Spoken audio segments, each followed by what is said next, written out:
मंझली दीदी के यहाँ आए 3 दिन हो गए थे। सुख सुविधाओं से भरपूर जीवन, शानदार बंगला, लेकिन हर जगह सीलन, एक अजीब सी गंध, कुछ ऐसी की जिसमें सांस लेना मुश्किल हो रहा था। कभी लगता था सीलन की गंध है, कभी लगता था दीमक की गंध है। हर दिन हर पल दीमक का साम्राज्य बढ़ता हुआ, दीदी जीजाजी के चेहरों से होता हुआ, दिलों से गुजरता हुआ उनके रिश्ते में घुसता जा रहा था।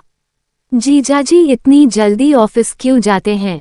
मैंने ब्रैड कुतरते हुए अपनी एक्सरे मशीन दीदी की ओर घुमाकर रख दी। हाँ, दीदी का संक्षिप्त जवाब, जो बात को आगे ना बढ़ा सके। आते भी देर से हैं, हमेशा, या आजकल ही? मैं आज पीछे हटने वाली नहीं थी। हमेशा, कहीं दूर देखते हुए एक और छोटा सा जवाब आया। ये मेरी बहन नहीं थी जो मेरे सामने बैठी थी।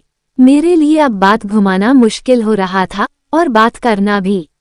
दीदी, क्या है ये सब? कैसे रहते हो आप और जीजू? नहीं, जीजू ठीक है, आप ही हो ऐसी, मैंने जानबूझकर कुरेदा। क्या है जो पकड़ में नहीं आ रहा है? हाँ, मैं ही ऐसी हूँ, स्पष्ट स्वीकारोक्ति। ये मेरे लिए अप्रत्याशित था। मंझली दी को मैंने हमेशा आग का मानवीकरण ही माना, तेज तर्रार, प्रखर बुद्धि की स्वामिनी, आत्मनिर्भर, और आज ये आत्मसमर्पण की मुद्रा में एक तीर और बचा था मेरे पास, वो भी चलाकर देखना चाहिए। सच में आप ही हो ऐसी, तभी ऐसी मनहूसियत फैली रहती है घर में। बड़ी दीदी के यहाँ का माहौल अलग है, सब कुछ महकता चहकता, कितना हंसी मजाक चलता रहता है दोनों के बीच। वहाँ मेरा ज्यादा मन लगता है। आखिरी पंक्ति बोलते हुए मुझे लगा, बात जानने की जिद में दीदी का मन तो नहीं दुखा गई मैं। सही कह रही हो छोटी, दीदी के यहाँ का माहौल अलग है। जीजाजी बहुत प्यार करते हैं दीदी को।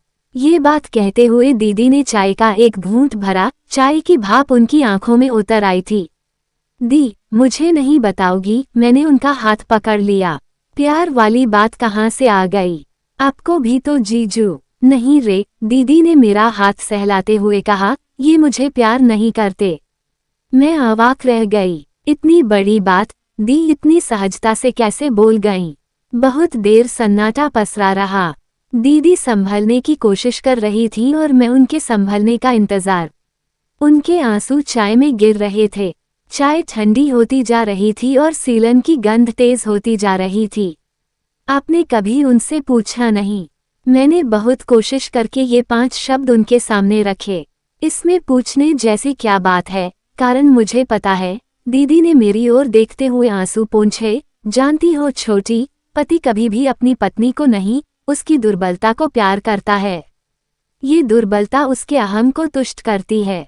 वो कुछ ऐसा महसूस करता है जैसे एक अंधे को हाथ पकड़कर सड़क पार करा रहा हो।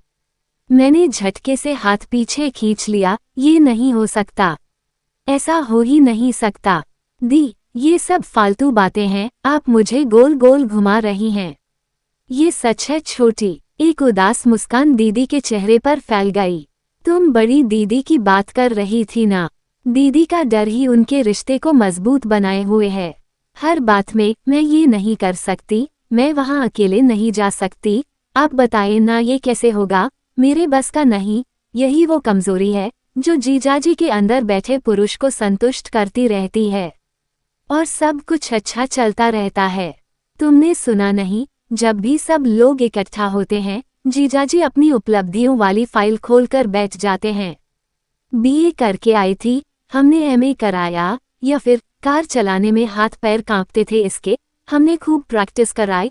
एक पुरुष अपनी स्त्री को अपने ऊपर निर्भर, डरी हुई, अपाहिज रूप में ही स्वीकार कर पाता है, प्यार कर पाता है।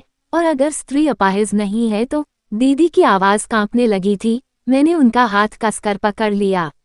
अगर स्त्री अपाहिज नहीं है तो? मैंने अपने स्वर में भी कंपन महसूस किया। तो वो बहुत जल्दी ऑफिस जाता है और बहुत देर से घर आता है। दीदी पथराए आंखों से मुझे देखते हुए बोली, और समझ में नहीं आता है कि पूरे घर में गंध सीलन की है या दीमक की।